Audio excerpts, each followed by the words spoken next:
السلام علیکم ورحمۃ اللہ وبرکاتہ۔ چھٹا پارہ ہے، دوسرا رب، شروع کریں گے انشاءاللہ۔ بسم اللہ الرحمن الرحیم۔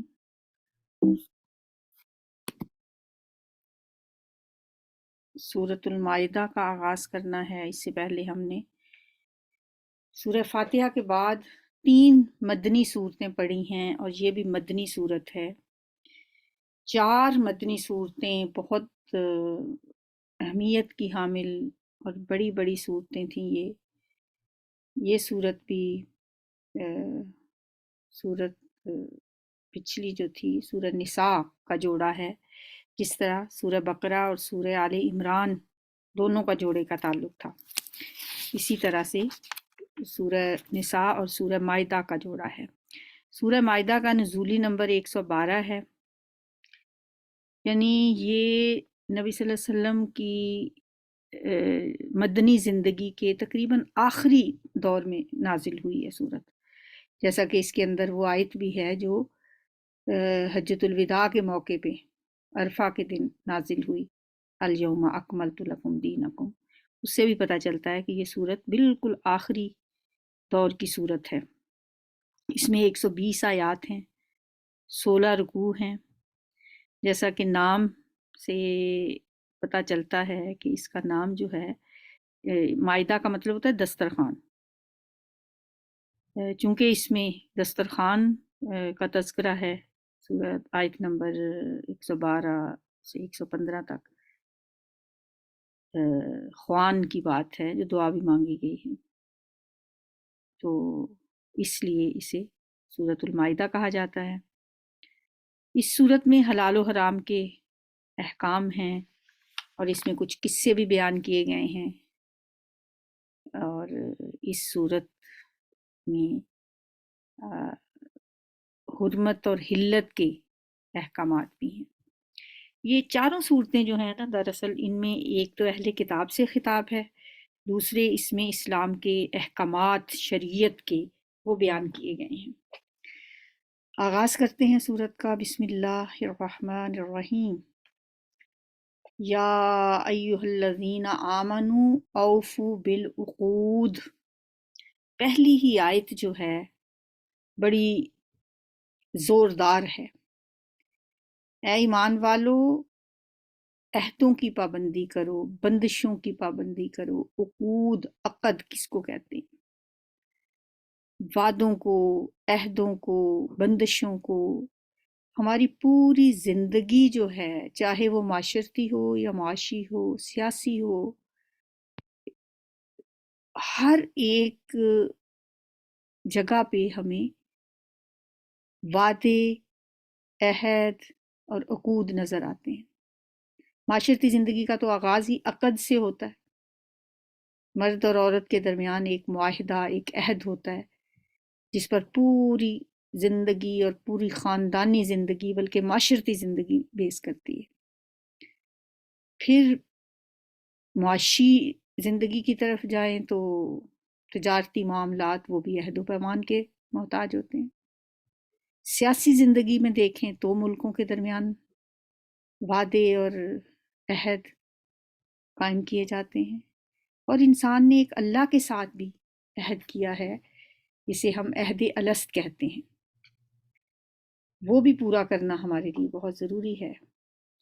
تو یہاں کیا فرمایا گیا ہے؟ اے ایمان والو، عہدوں کو، وعدوں کو، بندشوں کو پورا کرو، ان کی پابندی کرو۔ اس ایک آیت پہ اگر ہم عمل کر لیں، مجھے لگتا ہے پوری زندگی کا ڈھانچہ جو ہے وہ بہترین طریقے سے چلنا شروع ہو جائے گا۔ احلت لکم، حلال کیے گئے ہیں تمہارے لیے،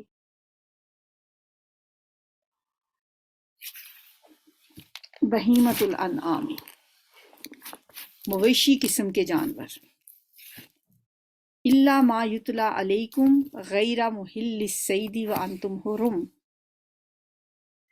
تمہارے لیے مویشی قسم کے سارے جانور حلال کر دیے گئے ہیں، سوائے ان کے جو آگے چل کر تم کو بتائے جائیں گے۔ سوال کرنے والوں نے تو سوال کیا ہوگا کہ ہمارے لیے حلال کیا کیا ہیں، تو یہاں جواب یہ دیا گیا ہے کہ سب کچھ ہی حلال ہے سوائے ان کے جن کے بارے میں تمہیں بتا دیا جائے کہ یہ حرام ہے۔ لیکن احرام کی حالت میں شکار کو اپنے لیے حلال نہ کر لو، یعنی جو حلال شکار چیزیں بھی ہیں تمہارے لیے، وہ جانور بھی جو حلال ہیں، اگر تم احرام کی حالت میں ہو تو ان کا شکار نہیں کر سکتے، بے شک اللہ جو چاہتا ہے حکم دیتا ہے۔ یا ایھا الذین آمنوا لا تحلوا شعائر اللہ ولا الشہر الحرام ولا الشہر الحرام ولا الہدی، اے لوگو جو ایمان لائے ہو، خدا پرستی کی نشانیوں کو بے حرمت نہ کرو، شاعر اللہ کو بے حرمت نہ کرو۔ شاعر اللہ کیا ہے؟ ہم نے پیچھے پڑھا تھا کہ ان الصفا والمروہ من شاعر اللہ، صفا اور مروہ جو ہیں وہ اللہ کی نشانیوں میں سے ہیں۔ ہر وہ چیز جو کہ کسی بھی مذہب کی چاہے ہو، چاہے کسی بھی مسلک یا عقیدے یا کسی بھی نظام کی نمائندگی کرتی ہو، وہ اس کا شعار کہلاتی ہے، کیونکہ وہ اس کے لیے علامت یا نشانی کا کام دیتی ہے۔ سرکاری جھنڈے ہوں، فوج اور پولیس کے یونیفارم ہوں، سکے، نوٹ، یہ یا مہریں جو ہوتی ہیں حکومتوں کے شعائر ہوتے ہیں۔ اسی طرح گرجا، قربان گاہیں، صلیب، یہ مسیحیت کے شعار ہیں، مسیحیت کے۔ اور چوٹی، زنار، مندر، ان چیزوں کو دیکھ کے کیا یاد آتا ہے؟ ہندوازم۔ مطلب ہر کسی بھی مذہب و ملت کے کچھ نہ کچھ کوئی نشانیاں ہوتی ہیں، کوئی علامتیں ہوتی ہیں، انہیں شاعر کہا جاتا ہے۔ سکھوں کے شاعر کیا ہیں؟ ان کا ایک کڑا ہوتا ہے، کرپان ہوتی ہے، وہ سکھ مذہب کے شاعر ہیں۔ یہ سب مسلک اپنے اپنے پیروکاروں سے اپنے ان شاعر کے احترام کا مطالبہ کرتے ہیں۔ اسی طرح اسلام کے جو ہیں شاعر اللہ، اس سے مراد وہ تمام علامات ہیں، وہ تمام نشانیاں ہیں جو کفر کے مقابلے میں خالص توحید پرستی، خدا پرستی کے مسلک کی نمائندگی کرتی ہیں۔ مثلا اذان ہے، مسجد ہے، کعبہ ہے، صفا مروہ ہے، پھر منا ہے، عرفہ ہے، یہ ساری چیزیں جو ہیں یہ ہمارے اپنے مسلک کی نمائندگی کرتی ہیں۔ تو یہاں کہا جاتا کیا جا رہا ہے، اے ایمان والو، لا تحلوا شعائر اللہ، شعائر اللہ کی بے حرمتی نہ کرو، حرام مہینوں میں سے کسی کو حلال نہ کر لو۔ وہ ایسے کر لیتے تھے نا، مہینوں کو آگے پیچھے کر لینا، کہ اس سال جو ہے وہ کوئی حلال مہینہ، حرام مہینے جو ہوتا تھا اس کو حلال کر لیتے، کسی اور مہینے کو حرام کر لیتے۔ تو حرام مہینوں کی حرمت کا خیال رکھو، قربانی کے جانوروں پر دست درازی نہ کرو، ان جانوروں پر ہاتھ نہ ڈالو جن کی گردنوں میں نظر خداوندی کی علامت کے طور پر پٹے پڑے ہوئے، یعنی وہ جانور اس زمانے میں جب حج کے لیے جاتے تو جانور ساتھ لے کے جاتے، بعض اوقات اللہ کے گھر کے جو جانور مخصوص ہوتے تھے ان کے گھروں میں پٹا ڈال لیا جاتا تھا تاکہ پہچانے جا سکے۔ اب ان کو بھی ان پہ ہاتھ نہ ڈالو، یعنی انہیں چوری نہ کرو، انہیں نقصان نہ پہنچاؤ، نہ ان کو چھیڑو جو اپنے رب کے فضل اور اس کی خوشنودی کی تلاش میں محترم گھر کی طرف جا رہی ہوں، یعنی اللہ کے گھر کی طرف جا رہی ہوں۔ ہاں، جب احرام کی حالت ختم ہو جائے تو شکار تم کر سکتے ہو۔ وَإِذَا حَلَلْتُمْ فَاصْطَادُوا، حل کیا ہوتا ہے؟ حلال ہو جانا، یعنی احرام کی حالت سے نکل جانا۔ دیکھو، وَلَا يَجْرِمَنَّكُمْ شَنَآنُ قَوْمٍ أَن صَدُّوكُمْ عَنِ الْمَسْجِدِ الْحَرَامِ، تمہیں کسی قوم کی دشمنی اس بات پہ آمادہ نہ کرے کیونکہ ایک ایسا گروہ جس نے تمہیں مسجد حرام سے روک دیا تھا، مسجد حرام کا راستہ تمہارے لیے بند کر دیا تھا، یعنی اہل مکہ، تو اب اس پر تمہارا غصہ تمہیں اتنا مشتعل نہ کر دے کہ تم بھی ان کے مقابلے میں ناروا زیادتیاں کرنے لگو۔ مسلمانوں نے سوچا تھا نا کہ چونکہ انہوں نے ہمیں مکہ سے نکال دیا، اللہ کے گھر سے دور کر دیا، اب ان کے جو قبیلے ادھر سے گزر کے جائیں گے ہم ان کو بھی نہیں جانے دیں گے، ہم ان کو روکیں گے۔ اس پہ اللہ تعالیٰ نے یہ آیت نازل کی اور مسلمانوں کو اس سے منع کر دیا۔ میں لا یجرمنکم شنآن قوم ان صدوکم عن المسجد الحرام، تمہیں اور ان میں پھر فرق کیا رہ گیا؟ ان کی دشمنی تمہیں اس قدر مشتعل نہ کر دے کہ تم ان کے مقابلے میں تم بھی وہی کام کرنے لگو جو انہوں نے کیا تھا۔ ان صدوکم عن المسجد الحرام، یہ تم بھی مسجد حرام سے روکنے لگو؟ نہیں۔ وَلَا تَعَاوَنُوا عَلَى الْبِرِّ وَالتَّقْوَىٰ وَتَعَاوَنُوا عَلَى الْبِرِّ وَالتَّقْوَىٰ وَلَا تَعَاوَنُوا عَلَى الْإِثْمِ وَالْعُدْوَانِ، جو کام نیکی اور خدا ترسی کی ہیں ان میں سب سے تعاون کرو، اور جو گناہ اور زیادتی کے کام ہیں ان میں کسی سے تعاون نہ کرو۔ وَاتَّقُوا اللَّهَ، اللہ سے ڈرو، ان اللہ شدید العقاب، بے شک اللہ سخت سزا دینے والا ہے، اس کی سزا بہت سخت ہے۔ حرمت علیکم المیتۃ والدم ولحم الخنزیر وما اہل لغیر اللہ بہ، اب وہ باتیں بتائی جا رہی ہیں جو پیچھے کہا تھا نا، جو پڑھی جائیں گی، جو بتائی جائیں گی یہاں پہ، الا ما یتلی علیکم، یعنی کہ سارے مویشی قسم کے جانور تم پہ حلال ہیں، احلت لکم بہیمۃ الانعام الا ما یتلی علیکم، سوائے ان کے جو آگے چل کر تمہیں بتائے جائیں گے۔ اب آگے چل کر یہ بتائے جا رہے ہیں، یہ حرام ہے، تم پہ حرام کیا گیا ہے مردار، خون، سور کا گوشت، وہ جانور جو اللہ کے سوا کسی اور کے نام پر ذبح کیا گیا ہو، اور وہ جو گلا گھٹ کر یا چوٹ کھا کر یا بلندی سے گر کر یا ٹکر کھا کر مرا ہو، یا جسے کسی درندے نے پھاڑا ہو، یہ سارے زمانہ جاہلیت میں ان کو حلال سمجھا جاتا تھا، سوائے ان کے جنہیں تم نے زندہ پا کر ذبح کر لیا ہو۔ مطلب اگر کوئی گلا بھی گھٹ گیا کسی کا، لیکن جلدی سے آپ نے اس کو اسی حالت میں ذبح کر لیا کہ ابھی وہ پھڑپھڑا رہا ہے، یا کوئی چوٹ کھائی کسی نے، کوئی بلندی سے گر گیا، کسی کو ٹکر مار دی کسی دوسرے جانور نے، اگر آپ نے اسے زندہ حالت میں پا لیا اور ذبح کر لیا پھر تو وہ حلال ہے، ورنہ وہ حلال نہیں ہے۔ اور وہ جو کسی آستانے پہ ذبح کیا گیا ہو وہ بھی حرام ہے۔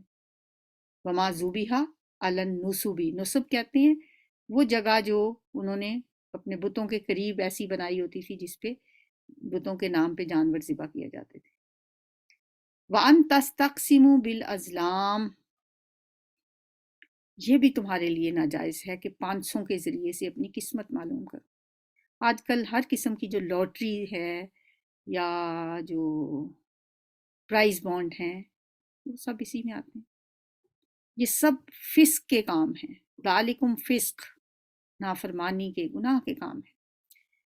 الیوم یائس الذین کفروا من دینکم، آج کافروں کو تمہارے دین کی طرف سے پوری مایوسی ہو چکی ہے، کیونکہ دین اسلام اب اپنی پوری جوبن پہ ہے، عروج پہ الحمدللہ تھا اس وقت جب یہ آیات نازل ہو رہی تھیں، لہٰذا تم ان سے نہ ڈرو بلکہ مجھ سے ڈرو، آج میں نے تمہارے دین کو تمہارے لیے مکمل کر دیا۔ سبحان اللہ۔ الیوم اکملت لکم دینکم وَأَتْمَمْتُ عَلَيْكُمْ نِعْمَتِي وَرَضِيتُ لَكُمُ الْإِسْلَامَ دِينًا، یہ وہ آیت ہے جس کے بارے میں ایک یہودی نے حضرت عمر سے کہا تھا، اے امیر المومنین، اگر یہ آیت ہمارے اوپر نازل ہوئی ہوتی تو ہم اس دن کو یوم عید قرار دے دیتے۔ آپ نے فرمایا میں اس دن کو بھی جانتا ہوں اور اس گھڑی کو بھی جانتا ہوں جب رسول اللہ صلی اللہ علیہ وآلہ وسلم پر یہ آیت نازل ہوئی تھی۔ وہ عرفہ کی شام تھی اور جمعے کا دن تھا، گویا اس دن ہماری 2 عیدیں تھیں جب یہ آیت نازل ہوئی تھی۔ یہ کہا جاتا ہے کہ آخری سے ایک پہلی آیت ہے، بس اس کے بعد ایک آخری آیت ایک نازل ہوئی ہے، بس قرآن مکمل ہو گیا. یہ سیکنڈ لاسٹ آیت ہے قرآن کی. وَرَضِيتُ لَكُمُ الْإِسْلَامَ دِينًا، اور میں نے تمہارے لیے دین کو، اسلام کو تمہارے لیے دین کی حیثیت سے قبول کیا ہے، پسند کیا ہے. فَمَنِ اسْتُرَّ فِي مَخْمَصَةٍ غَيْرَ مُتَجَانِفٍ لِإِثْمٍ، لہٰذا حلال و حرام کی جو قیود تم پر عائد کر دی گئی ہیں، یعنی اوپر جو بتا دی گئی ہیں، ان کی پابندی کرو. البتہ جو شخص بھوک سے مجبور ہو کر ان میں سے کوئی چیز کھا لے بغیر اس کے کوئی گناہ کی طرف اس کا میلان ہو، تو بے شک اللہ معاف کرنے والا ہے. یہی بات ہم پیچھے بھی پڑھ کے آئے ہیں. اور رحم فرمانے والا ہے، بخشنے والا ہے. یسألونک ماذا احل لہم، لوگ پوچھتے ہیں کہ ان کے لیے کیا حلال کیا گیا ہے. کہو تمہارے لیے ساری پاک چیزیں حلال کر دی گئی ہیں. قل احل لکم الطیبات، تمہارے لیے سب پاک چیزیں حلال کر دی گئی ہیں. وما علمتم من الجوارح مقلبین تعلمونہن مما علمکم اللہ، اور جن شکاری جانوروں کو تم نے سدھایا ہو، جن کو اللہ کے دیے ہوئے علم کی بنا پر تم شکار کی تعلیم دیا کرتے ہو، جس جانور کو تمہارے لیے وہ پکڑ رکھے اس کو بھی تم کھا سکتے. ایک ایسے جانور ہوتے ہیں جن کو ٹریننگ دی جاتی ہے اور پھر وہ شکار کرتے ہیں، اور شکار کرتے ہوئے پھر وہ اس بات کا خیال رکھتے ہیں، وہ خود چیر پھاڑ نہیں کرتے اس جانور کو. جیسے کتے ہیں، سدھائے ہوئے کتے، اگر آپ شکار کے لیے ان کو چھوڑتے ہیں تو وہ اس جانور کو چیر پھاڑ کے نہیں لاتے آپ کے پاس، وہ آپ کے پاس پکڑ کے لے آتے ہیں. پھر آپ اس کو اس وقت بھی ذبح کر سکتے ہیں، اور یہ بھی جائز ہے کہ اگر آپ اس جانور کو چھوڑتے وقت تکبیر پڑھ لیں تو اللہ تعالیٰ کہتے ہیں کہ میں نے یہ علم تمہیں سکھایا ہے. اللہ کے دیے ہوئے علم کی بنا پر تم جب ان کو سدھاتے ہو، شکار کی تعلیم دیتے ہو، اور ان شکاری جانوروں کو جن کو تم نے سدھایا ہو، یہ جانور جس جانور کو تمہارے لیے پکڑ رکھیں اس کو بھی تم کھا سکتے. البتہ اس پر اللہ کا نام لے لیا کرو، چاہے ان کو چھوڑتے ہوئے شکاری جانوروں کو، یا پھر جب وہ پکڑ کے تمہارے پاس لائیں پھر اللہ کا نام لے کے ان کو ذبح کر لو، اور اللہ کا قانون توڑنے سے ڈرو. ان اللہ سریع الحساب، اللہ کو حساب لیتے دیر نہیں لگتی. الیوم احل لکم الطیبات، آج تمہارے لیے ساری پاک چیزیں حلال کر دی گئی ہیں. پاک چیزیں، یہ لفظ جو ہے نا طیبات کا، یہ امپورٹنٹ ہے. اہل کتاب کا کھانا تمہارے لیے حلال ہے اور تمہارا کھانا ان کے لیے حلال ہے. اکثر یہ لوگ سوال پوچھتے ہیں نا کہ میری ایک دوست ہے وہ کرسچن ہے، کیا میں اس کے ساتھ کھا پی سکتی؟ یہ اللہ کا فرمان یاد رکھیں، سورہ مائدہ کی یہ آیت. لیکن اس سے پہلے جو یہ آیت ہے یہ زیادہ اہم ہے اس لحاظ سے کہ پاک ہو. پہلے اللہ نے یہ فرمایا کہ تمہارے لیے ساری پاک چیزیں حلال ہیں. اب اہل کتاب کا کھانا بھی جو پاک ہوگا وہ تمہارے لیے حلال ہوگا. یہ نہیں کہ اگر وہ کوئی حرام چیز بھی کھا رہے ہیں تو وہ تمہارے لیے حلال ہو جائے گی، اور تمہارا کھانا ان کے لیے حلال ہے. والمحصنات من المؤمنات والمحصنات من الذین اوتوا الکتاب، یہ بھی اکثر سوال پوچھا جاتا ہے کہ کن اہل کتاب عورتوں سے نکاح ہو سکتا ہے. تو اللہ نے یہاں باؤنڈ کر دیا، شرط لگا دی. مومن عورتوں میں سے بھی محصنات کی شرط ہے، اور اہل کتاب میں سے بھی محصنات کی شرط ہے. محفوظ عورتیں جو خاندانی حصار میں ہوں، وہ عورتیں نہیں جو آوارہ ہوں. محصنات من الذین اوتوا الکتاب من قبلکم، محفوظ عورتیں بھی تمہارے لیے حلال ہیں، خواہ وہ اہل ایمان کے گروہ سے ہوں یا ان قوموں میں سے جن کو تم سے پہلے کتاب دی گئی تھی. شرط یہ ہے کہ تم ان کے مہر ادا کر کے نکاح میں ان کے محافظ بنو، نہ یہ کہ آزاد شہوت رانی کرنے لگو یا چوری چھپے آشنائیاں کرو. متخذی اخدان، چوری چھپے ان کے ساتھ عہد و پیمان نہ کرو. اور جس کسی نے ایمان کی روش پر چلنے سے انکار کیا تو اس کا سارا کارنامہ زندگی ضائع ہو جائے گا۔ وَمَن يَكْفُرْ بِالْإِيمَانِ فَقَدْ حَبِطَ عَمَلُهُ وَهُوَ فِي الْآخِرَةِ مِنَ الْخَاسِرِينَ، اور وہ آخرت میں دیوالیہ ہو جائے گا۔ یا ایھا الذین آمنوا اذا قمتم الی الصلاۃ فاغسلوا وجوہکم وایدیکم الی المرافق وامسحوا برؤوسکم وارجلکم الی الکعبین۔ یہ ہیں فرائض وضو۔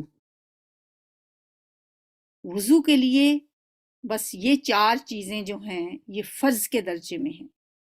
اے ایمان والو، جب تم نماز کے لیے اٹھو تو چاہیے کہ اپنے منہ اور ہاتھ کوہنیوں تک دھو لو۔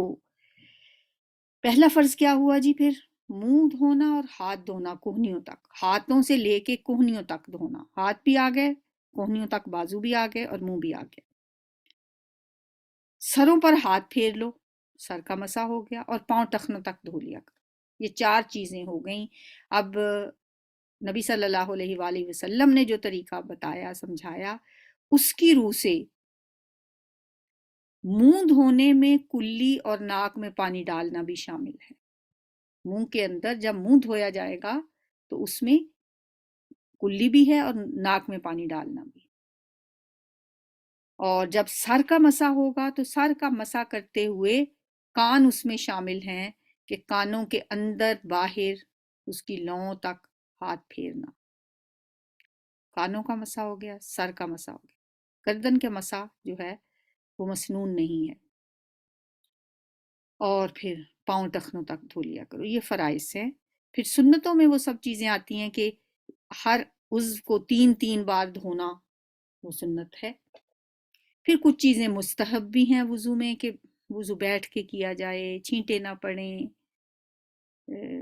بعض چیزیں مثلا جیسے اگر ہو سکے تو کعبہ کی طرف بھی منہ کر لیا جائے، مطلب یہ چیزیں پھر پسندیدہ ہیں۔ وضو کا پانی جو ہے وہ خود لیا جائے، مطلب کسی کی مدد لینے سے بھی حد الوسع کوشش کی جائے کہ خود ہی کیا جائے، مطلب ایسی باتیں ہیں جو پسندیدہ ہیں۔ باقی یہ فرائض ہیں، پھر کچھ سنتیں ہیں۔ وَإِن كُنتُمْ جُنُبًا، اگر تم حالت جنابت میں ہو تو نہا کر پاک ہو جاؤ۔ اب اس کے لیے نہانا ضروری ہے۔ اگر بیمار ہو یا سفر کی حالت میں ہو، یا تم میں سے کوئی شخص رفع حاجت کر کے آئے، یا تم نے عورتوں کو ہاتھ لگایا ہو اور پانی نہ ملے تو پاک مٹی سے کام لو۔ یہ تیمم کا یہاں پہ اجازت ہے، تیمم کرنے کی۔ فَلَمْ تَجِدُوا مَاءً، پھر تم پانی نہ پاؤ، فَتَیَمَّمُوا صَعِیدًا طَیِّبًا، پاک مٹی سے تیمم کر لیا کرو۔ اس کا طریقہ کیا ہے؟ فَامْسَحُوا بِوُجُوهِكُمْ وَأَیْدِیکُمْ مِنْہُ، بس اس پر ہاتھ مار کر، یعنی مٹی پر ہاتھ مار کر، فَامْسَحُوا مسح کر لو، پاک مٹی سے کام لو، یعنی مسح کرو مٹی کے ساتھ، اس پہ ہاتھ مارو۔ اور آپ صلی اللہ علیہ وسلم نے جو طریقہ ہمیں سکھایا، مٹی پہ ہاتھ مارے، اور ہاتھوں کو اگر زیادہ مٹی لگ گئی ہے اس کو تھوڑا سا جھاڑ لیں، ہاتھ پہ ہاتھ مار کے یا پھونک مار لیں۔ پھر اپنے منہ پہ ہاتھ پھیر لیں، اور وہی ہاتھ اپنے ہاتھوں کی بیک سائڈ سے بازوؤں تک، کوہنیوں تک، رائٹ ہینڈ سے لیفٹ، لیفٹ سے رائٹ، بس تیمم ہو گیا۔ یہی تیمم غسل کے لیے بھی اور یہی تیمم وضو کے لیے بھی، بس یہی اتنا ہی طریقہ ہے تیمم کرنے کا۔ مٹی پر ہاتھ مار کر اپنے منہ اور اپنے ہاتھوں پر پھیر لیا کرو۔ ما یرید اللہ لیجعل علیکم من حرج، اللہ تم پر زندگی کو تنگ نہیں کرنا چاہتا، مگر وہ چاہتا ہے کہ تمہیں پاک کرے اور اپنی نعمت تم پر پوری کر دے، شاید کہ تم شکر گزار بنو۔ کتنی آسانی ہے نا ہمارے دین میں، لیکن شکر ہم پھر نہیں کرتے۔ نمازوں میں ہم نے کل پڑھا کہ قصر کر لیا کرو جب سفر میں ہو۔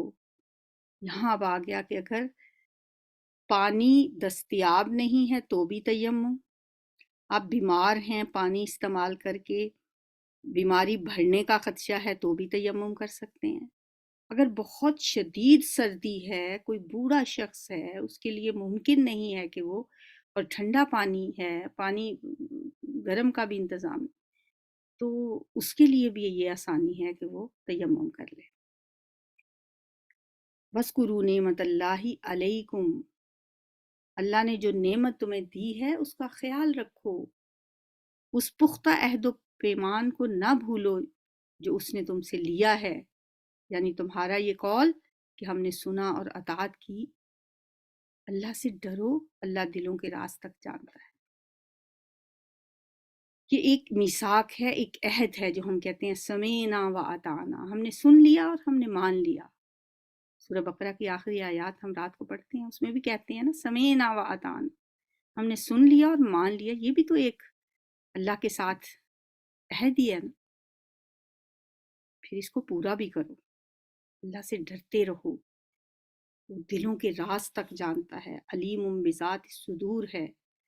یا ایھا الذین آمنوا کونوا قوامین للہ شہداء بالقسط، اے ایمان والو اللہ کی خاطر راستی پر قائم رہنے والے اور انصاف کی گواہی دینے والے بنو۔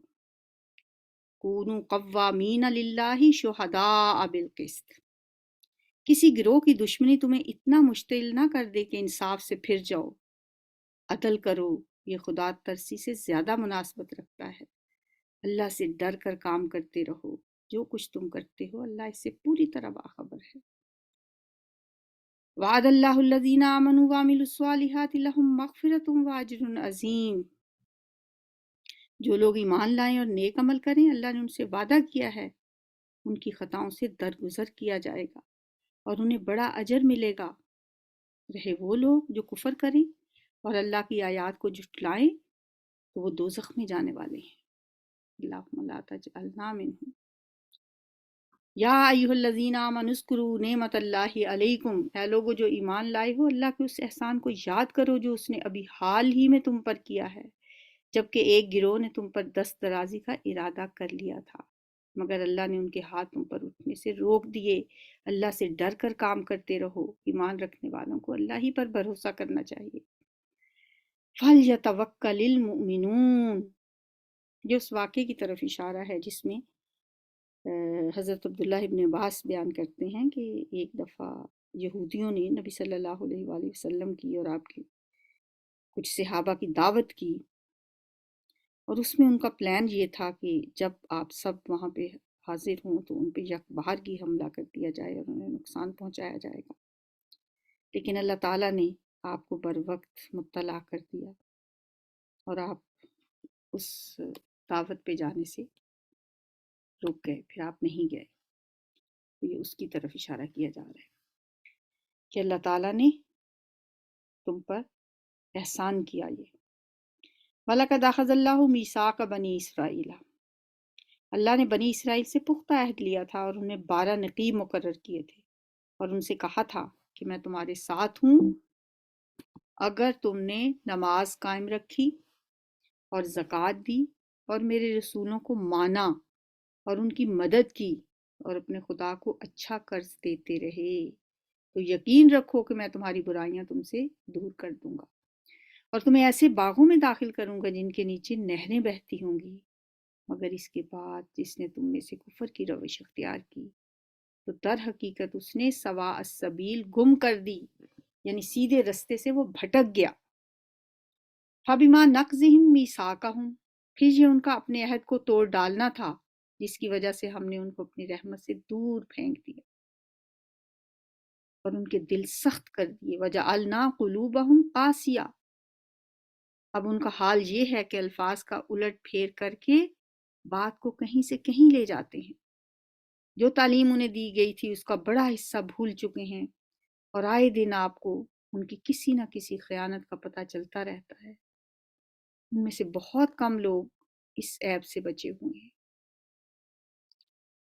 بس جب یہ اس حال کو پہنچ چکے ہیں تو جو شرارتیں بھی یہ کریں وہ ان سے عین متوقع ہیں، لہٰذا انہیں معاف کرو اور ان کی حرکات سے چشم پوشی کرتے رہو۔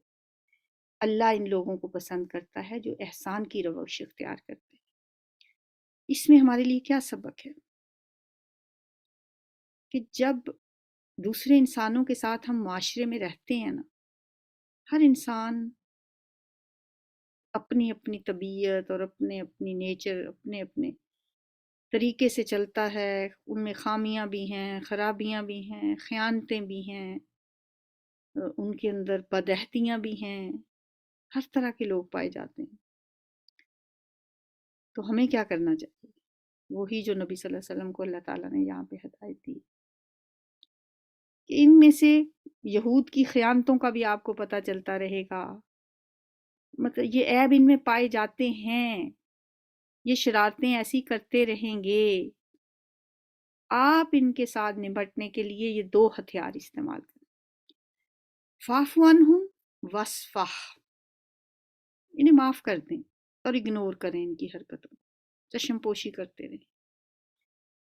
ایسا کرنے والوں سے اللہ محبت کرتا ہے، ان اللہ یحب المحسنین۔ ہم بھی اگر اپنی زندگی کو پورا من بنانا چاہتے ہیں، لوگوں کی غلطیوں کو تاہیوں کو معاف کرتے رہا کریں، اگنور کرتے رہا کریں، ہر بات کو لے کے اس پہ جرا کرنا، ہر بات کو بار بار ریپیٹ کرنا، بار بار لوگوں کو ان کی غلطیاں یاد دلانا، بار بار ان کو کہتے رہنا، پھر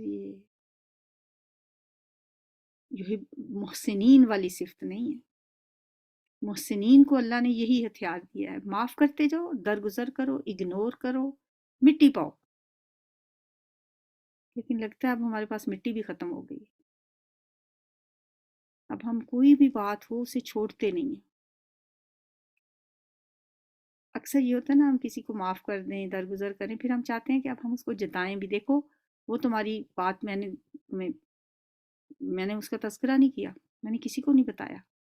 ہم چاہتے ہیں کہ اب اس کو بھی ہمیں کچھ اس کا کریڈٹ دیا جائے۔ اس سے بڑا کریڈٹ کیا ہوگا کہ اللہ کی محبت مل رہی ہے۔